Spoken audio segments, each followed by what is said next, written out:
नमस्कार। चलिए आज एक बहुत ही खूबसूरत सफर पर निकलते हैं।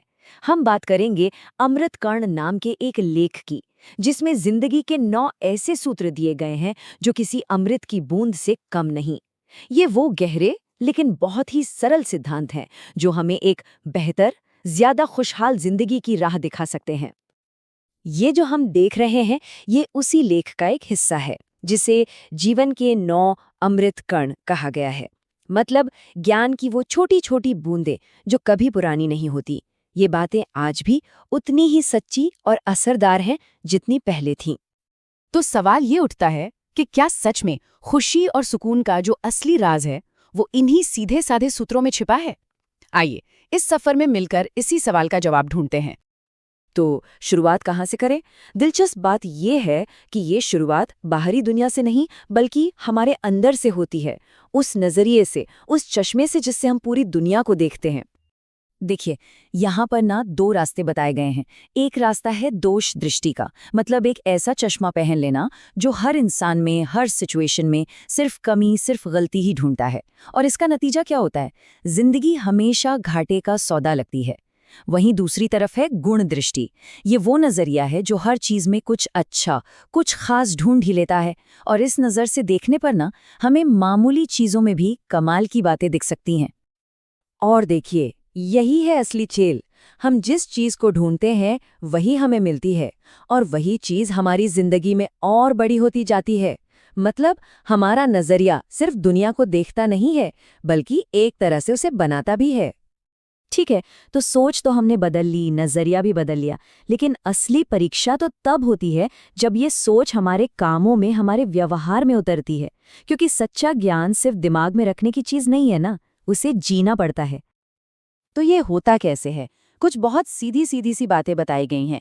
पहली चीज, एक सादा और संतोष भरा जीवन। असली शांति वहीं मिलती है। दूसरी चीज, आत्मनिर्भरता, मतलब खुद पर डिपेंडेंट होना। और तीसरी, और ये बहुत जरूरी है, किसी को छोटा दिखाकर खुद को बड़ा समझने की गलती कभी नहीं करनी चाहिए। ये तो कमजोरी की निशानी है, बड़प्पन की नहीं। इसी बात को समझाने के लिए एक बहुत ही कमाल का उदाहरण दिया गया है। सोचिए, एक गधे की पीठ पर चंदन की लकड़ी लदी है। कितनी कीमती चीज है, पर उसे क्या पता उसकी कीमत? कुछ भी नहीं। बस यही हाल उस ज्ञान का है जो हमारे आचरण में नहीं उतरता। वो बस एक बोझ की तरह है जिसका कोई फायदा नहीं। अच्छा, तो हमने अपनी सोच को समझा, अपने एक्शन को समझा।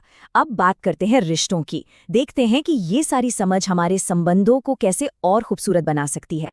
हम अक्सर दूसरों को बहुत जल्दी जज कर लेते हैं, है ना? पर यहाँ एक बहुत ही कमाल का फॉर्मूला दिया गया है। किसी के बारे में कोई राय बनाने से पहले 3 कदम। पहला, खुद को उसकी जगह रखकर देखो। दूसरा, याद करो कि अगर हम उस सिचुएशन में होते तो हम क्या करते। और तीसरा, बस उसके बाद ही कोई सही फैसला लिया जा सकता है। कितना सिंपल लेकिन कितना पावरफुल तरीका है ये सहानुभूति को प्रैक्टिस करने का। और सुंदरता क्या है? सच्ची खूबसूरती किसे कहते हैं? ये लेख कहता है कि असली सुंदरता हड्डी और चमड़ी के शरीर में नहीं है, नहीं, बल्कि ये उस दिल में है जो अच्छे गुणों से, अच्छी क्वालिटीज से भरा हुआ है। मतलब असली ब्यूटी तो कैरेक्टर है, हमारा आचरण है। और अब हम पहुंचते हैं आखिरी और शायद सबसे गहरी बात पर। एक ऐसा आइडिया जिसमें इतनी ताकत है कि वो हमारी सबसे बड़ी मुश्किलों का रूप ही बदल दे। वो आइडिया है कि आस्था, यानी विश्वास, जहर को भी अमृत बना सकता है। क्या मतलब है इसका? इसका मतलब ये है कि जब हम अपनी मुश्किलों को, अपनी तकलीफों को, जिंदगी के जहर को एक ऊंचे मकसद से जोड़ देते हैं या ईश्वर को सौंप देते हैं, तो वही जहर, वही कड़वा अनुभव हमारे लिए अमृत बन जाता है, हमें ताकत देने लगता है। तो ये सफर यहाँ खत्म होता है, पर एक सवाल के साथ। आज हमारे जीवन में ऐसा कौन सा विषय जिसे हम अपनी आस्था से अमृत में बदल सकते हैं? सोचने वाली बात है।